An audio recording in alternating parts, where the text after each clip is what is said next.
I decided to live with my sister and niece, so you should look for another cheap apartment as you are a stranger after all, David told me, and I was so shocked that my eyes widened. I was speechless with my mouth open. I never thought he didn't know this in-law's house is registered under my name. I don't mind having my name removed from the registry, but I made one suggestion before that. Leaving is an option, but in that case, I would like you to consider divorce, I replied with a smile. David gave a sarcastic smile and said, "My dad has passed away, and you are no longer valuable to me." He acted as if everything was permissible. "Don't expect any property division since you brought it up," he said authoritatively, and I sadly lowered my face and covered my mouth. "Go on and cry. Did you think I'll stop you? Lament being abandoned by your husband," he said. However, I was holding back desperately the laughter that was welling up, because David has no idea about the situation he is about to face. I immediately started thinking about a new place to live. Yes, that place would be perfect, I decided in my heart. An image of a high-rise apartment worth $1 million floated in my mind. I am Becky, 34 years old. I was about to take a new step toward the rest of my life. David is 2 years older than me, 36, and works at a high school. He works at a private girls' high school. David is relatively young among the male staff and seems to be popular with the students. Sometimes he receives letters from them, and on Valentine's Day, he gets several chocolates. Every time, David reacts as if it's bothersome. "You don't make that troubled face in front of the students, do you?" I ask, and he gives a wry smile. "Of course not. I wonder why they give me chocolates even though they know I'm married. It wouldn't hurt to accept them," I say, reminiscing about my high school days when I had a crush on a teacher more than 10 years my senior. "That's dangerous. It would be a big problem if inappropriate rumors started at a girls' school," David says seriously. In this regard, David is very sincere. Even when he receives favorable looks from young students, he doesn't engage in inappropriate relationships, so I can feel at ease. David's seriousness probably comes from his father. Both of his parents were educators, and I feel their influence is significant. Currently, we live with David's parents at his childhood home. We planned to move out once we had a child, but unfortunately, we don't have any children yet. Moreover, the income I earn from my part-time job and the amount David contributes to the household don't leave much room for savings. Living with my in-laws is comfortable, and they are very warm towards me. My recent concern is the worsening condition of my father-in-law's legs. His ability to walk is deteriorating day by day, and he can't enjoy his walks as much as before. So we bought a wheelchair and tried to get him out as much as possible. I changed my job from a daytime position to an early morning shift at a bakery. This allows me to go for walks or shopping with my in-laws during the day. My parents have passed away, so I cherish my in-laws as if they were my own parents. They left me an inheritance, but I still wish they were alive. David has an older sister, Kim, who has a husband working for a major company and a 17-year-old daughter, Nicole. It's been 10 years since we got married, and Kim, who works, often leaves Nicole at our place. Thanks to that, Nicole and I have developed a close relationship. Nicole calls me Sister Becky and trusts me like her own sister. I was an only child, so it was very precious to have a sister-like presence in Nicole. Now that we don't have to take care of her at our in-laws, we still keep in touch frequently. However, my relationship with Kim isn't very good. Ever since the first time I met Kim when visiting David's parents, I never had a good impression of her. She laughed and said, "I thought he would choose someone cuter at our first meeting." Moreover, David didn't stand up for me at that time. If David's parents hadn't been upset by Kim's words, I might not have married David. David later said, "I don't choose people based on their looks. I believe that personality is the most important thing in marriage." However, those words didn't resonate with me much. Instead, the immediate anger from David's parents made me feel they cared about me. I wanted to be dutiful to David's parents as I couldn't be to my own. Lately, Kim has been coming back to the family home more frequently. She doesn't talk to me directly, but from conversations with David and his parents, it seems there are frequent conflicts between her and her husband. Despite both working, she's often pointed out for neglecting household chores, expected at least to handle cleaning. If I only worked a few hours part-time like Becky, I could manage housework too. But I work full-time, she sarcastically remarked, glancing at me. Kim often compares herself to me. For a long time, I didn't understand why, but it seems she's competing with me. Maybe Kim was upset because David's parents sided with me when we first met. Eventually, David defended me, which seemed to increase Kim's anger. Well, we're getting by only because Mom is helping out. It would be impossible alone, David said, and Kim laughed proudly. Without children and with Mom's help, it's natural you can manage household chores. No, you're not managing. Kim is more capable, isn't she? They laughed at me disdainfully. I caught my mother-in-law's eye watching them from a distance, and David quickly cleared his throat. However, Becky is doing her best. She's attentive, like taking care of my father with his bad legs. As I walked to the bedroom, leaving Kim surprised by his statement, I decided to contact Nicole. Nicole calmly responded, "Yes, Mom is wrong in this case." Despite having time, including when Nicole is at tutoring, the housework should be manageable. But it seems it's not being done. There's no sign of her being unfairly scolded. David typically sides with Kim. Kim is competitive with me, and David seems to harbor competitiveness towards his brother-in-law, who works at a top company. But as I see it, David is clearly lagging behind in this competition. His brother-in-law earns several times more than David. My point isn't about the amount earned, but how much one can spend on their family. I don't know how much David earns, nor does he know or show interest in my part-time income or savings. As long as we can get by on what he brings home, that's fine. I don't know what he does with the rest of his salary. However, there are nights he comes home late. He explains, "I was out drinking with work colleagues." Whether that's true or not, I can imagine David, who avoids even the slightest rumors among his students, having an affair. I never doubted him. David contributes $1,000 a month to our household. Normally, this amount would be challenging to sustain a household. This fact alone could be a seed for divorce or conflict. "This is my parents' home, so no need for rent," David says. "But $1,000 is a bit." I counter. "Then, how about asking my parents for living expenses?" he suggests. "That's not really the point," I say, but my true feelings don't seem to reach David. I don't expect David to support all three of us alone. However, I don't feel a sense of responsibility for his family in his actions. "You can say such things after you have children like your sister," he said, knowing it would hurt me. At that moment, I realized that although my husband cared for his sister, he did not show the same care for his wife. Meanwhile, my father-in-law's leg condition was gradually worsening. Our surroundings were all slopes, not suitable for wheelchair use. Why not consider moving? I suggested it to my in-laws when David was not around. But the budget, they responded. "We could use the funds from selling the house, and I can cover the additional mortgage payments," I offered, and my in-laws exchanged glances. "But Becky, that's a lot of money. You're already contributing more to the living expenses than David," my mother-in-law said with concern. "Don't worry," I reassured them. "I have an inheritance from my parents. If it can be used for my father-in-law and mother-in-law, my parents would be pleased," I explained. By then, my feelings for David might have almost disappeared.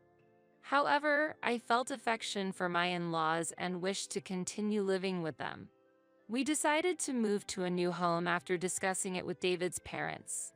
Before moving, we made the house wheelchair accessible and installed handrails to ease my father-in-law's movement. I believe the new house, especially for my father-in-law, was much more comfortable than the previous one. In the old house, Even moving to the toilet was a struggle, but now he could use it with ease. Initially hesitant, my in-laws felt relieved after I accepted a certain condition. That was to put the new house in my name and keep this fact from David. I had kept the existence of my inheritance from my parents a secret from David. If David knew about your assets, he would rely on you even more. We can't allow that, my father-in-law said, showing his intention to protect me from relying on my parents' inheritance, which made me genuinely happy. I wish I had more strength. I'm sorry for being a burden, my father-in-law apologized, but I waved it off. Not at all. I look forward to our walks together every day, I told him, and he smiled gratefully. Thank you, he said.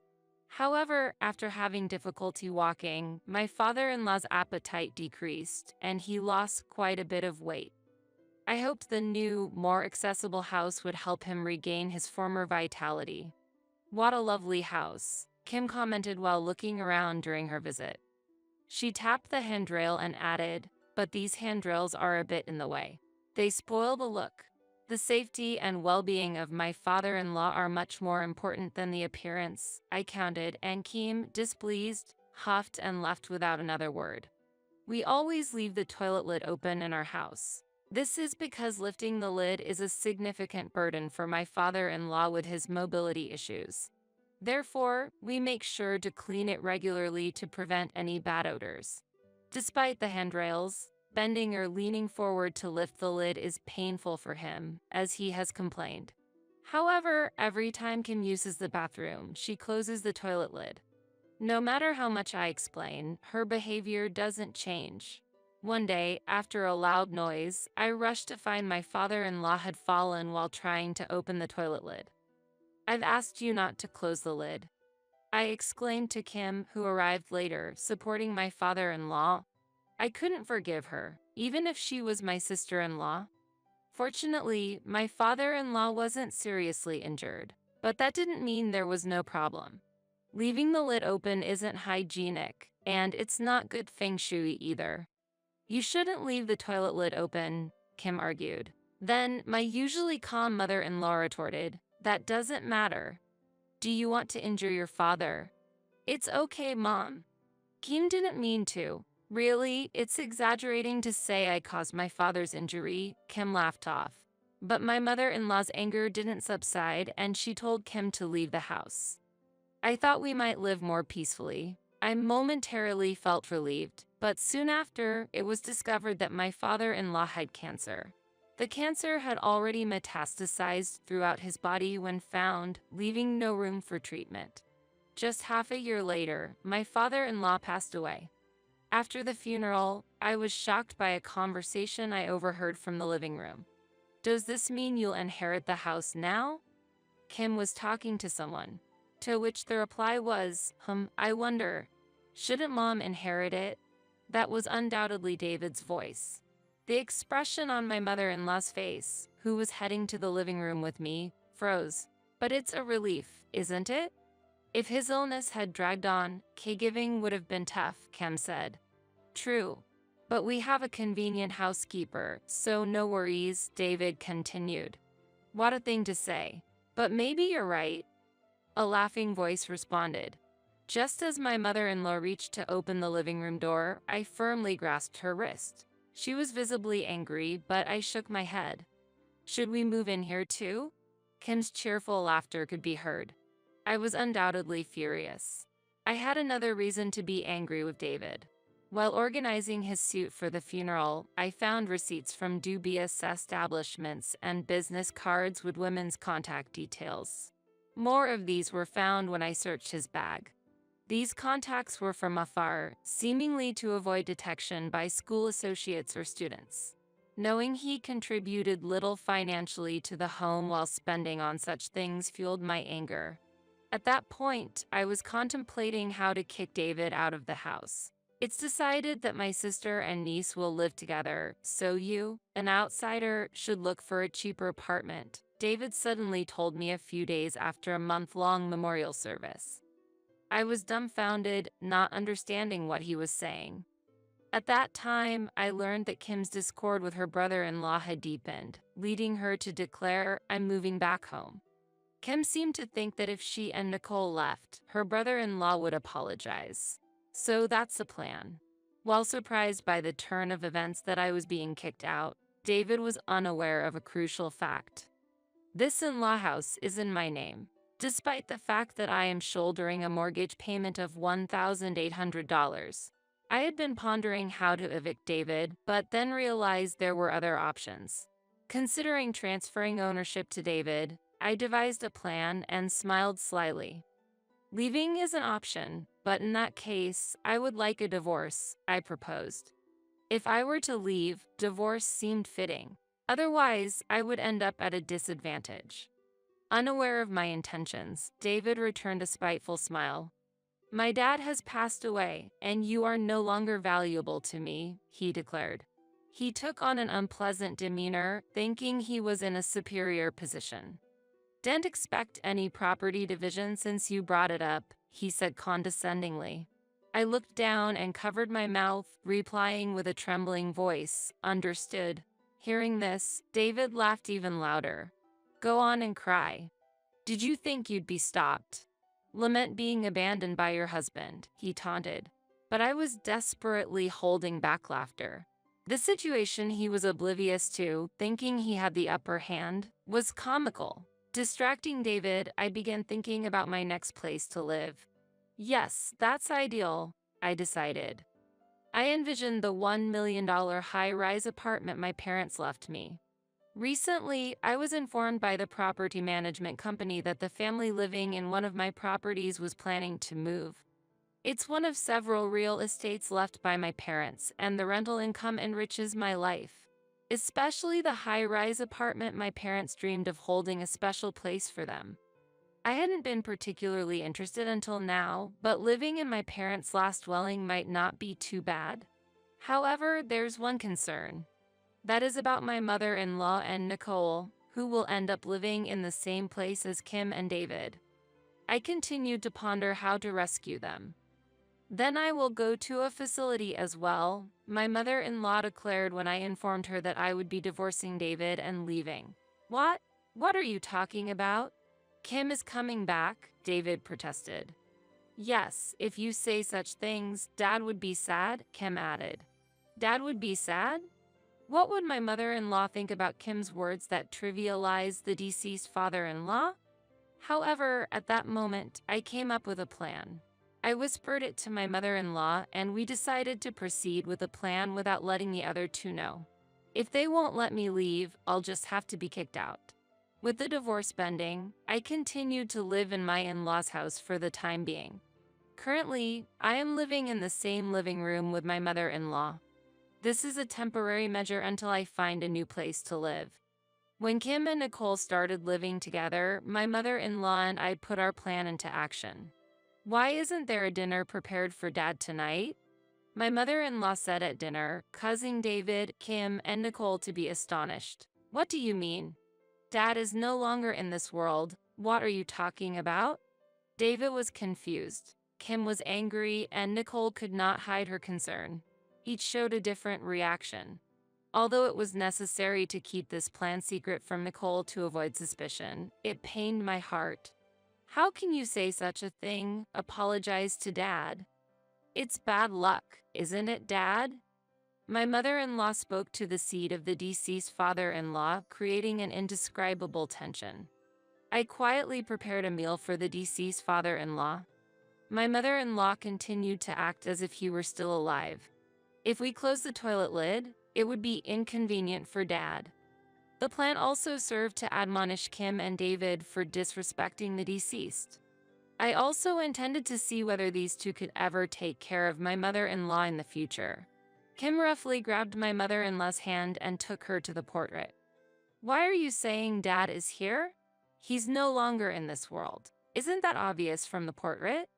Despite Kim's angry shouts, my mother-in-law calmly sat in front of the altar and quietly stared back at Kim. "Dad is right here," she said while pointing to the portrait, as if she could feel his presence. She delivered these words calmly yet coldly to Kim. Your terrible words and attitude are also seen by Dad. Always, she said, making Kim visibly shiver. Stop it. Kim screamed and left the room. I had expected her to be the first to break. Mom has finally gone crazy, Kim complained. But when you take her to the doctor, they say there's nothing wrong, right? I counted, and Kim raised her voice in distress. Yes, outside she acts perfectly fine. In front of the neighbors, she's impeccable. I can't stand it anymore. Yes, but there's still a mortgage on this house, and without Mom's pension, we can't make the payments. I overheard them discussing secretly in the living room. While doing the dishes, I pretended not to hear while listening. Finding a facility is tough, and the costs are significant. Kim, can you bear those? They discussed. No way. That's impossible. We need to save for Nicole's college tuition until she graduates. It seemed they were more troubled by the financial burden than my mother-in-law's health. Truly disgraceful. Reaching my limit, I turned off the tap and joined their conversation. I found a new place to live. If you'd like, I can take my mother-in-law and care for her until we find an appropriate facility, I suggested, watching them look at each other before adding, also, about the mortgage on this house. I've been the one making the payments. Really? Is that so? David muttered to himself in a daze. The amount left after deducting living expenses from my part-time income is enough for the payment. I had anticipated David thinking that. He probably assumed, now that my sister's income is there, it will be easy. Pretending not to hear, I chuckled inwardly as I told him, if your mother and I leave together, I'll transfer the property and loan payments to David. David simply replied, understood. At that moment, feeling relieved that my mother-in-law would be protected, a new development awaited us. However, it might have been a rather favorable turn of events for us. After returning home from high school, Nicole came to me with a serious concern. She had heard from a friend that her mother might be having an affair. Her friend had seen Kim walking arm in arm with a suited man one night, someone who wasn't Nicole's father. Upon further questioning, it turned out this happened while Nicole was at her tutoring session. It became clear that Kim's neglect of household duties wasn't due to parenting or work, but her affair. I assured Nicole I'll handle this matter and made her promise to keep it a secret. I immediately hired a detective to investigate Kim's affair. Perhaps she had let her guard down during the separation from her husband. Or maybe she was contemplating divorce. But her lapse came too soon. The legal divorce hadn't been finalized yet.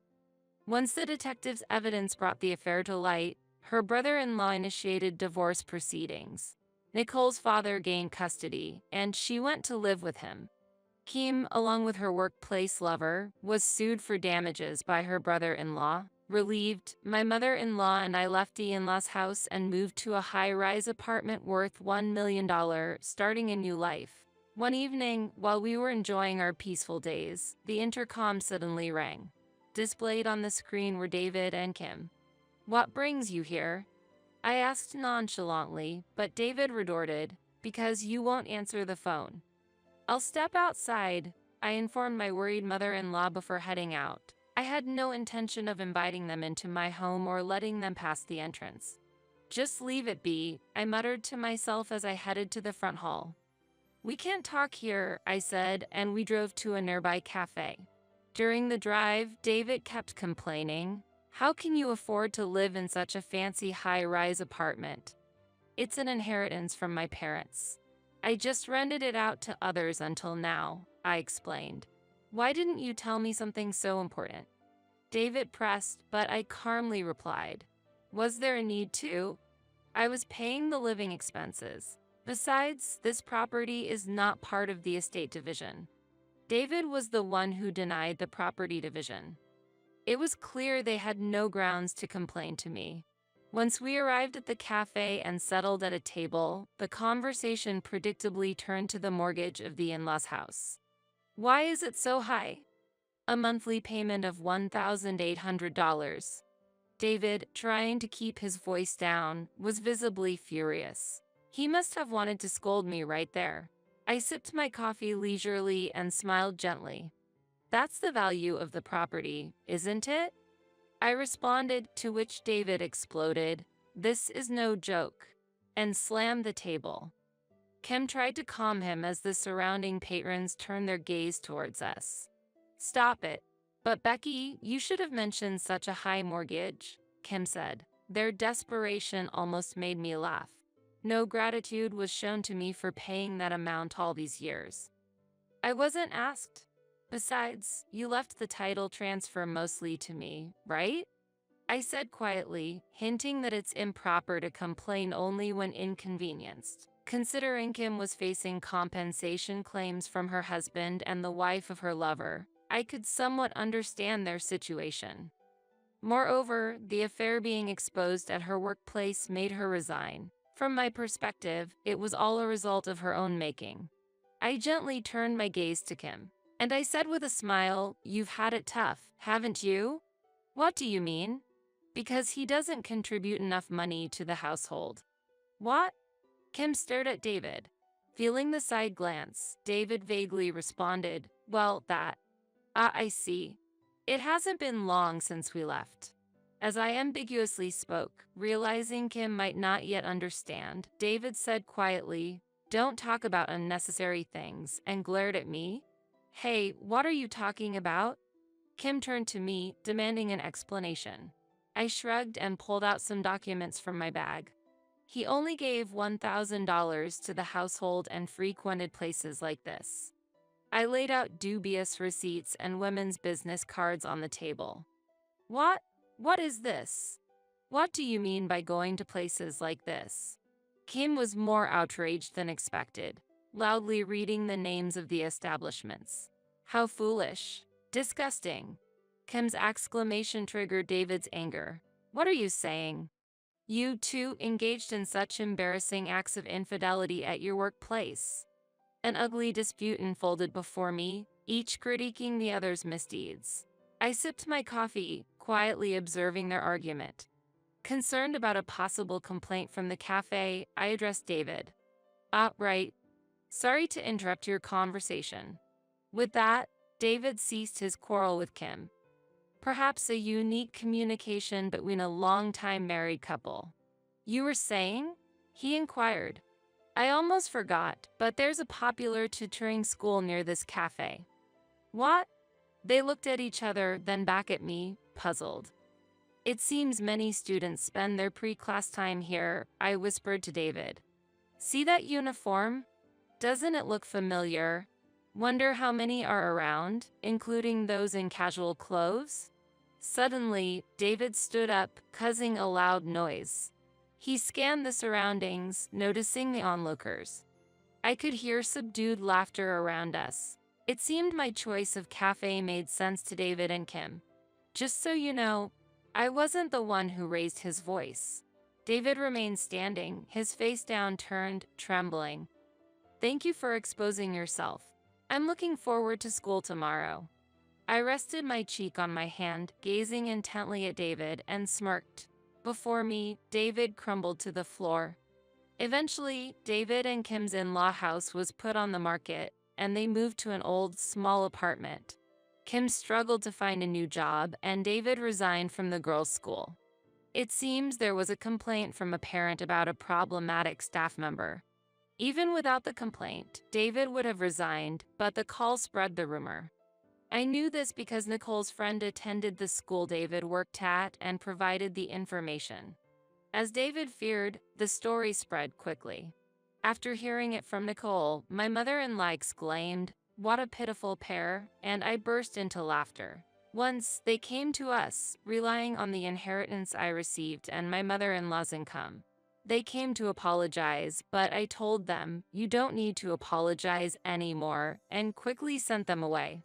I still live with my mother-in-law, enjoying the company of Nicole, who often visits our high-rise apartment. She likes the view from the windows, similar to the vast sky my parents once admired. With the curtains wide open, our meals are always delightful. I hope to fulfill the filial duties to my mother-in-law that I couldn't to my parents, cherishing our life together.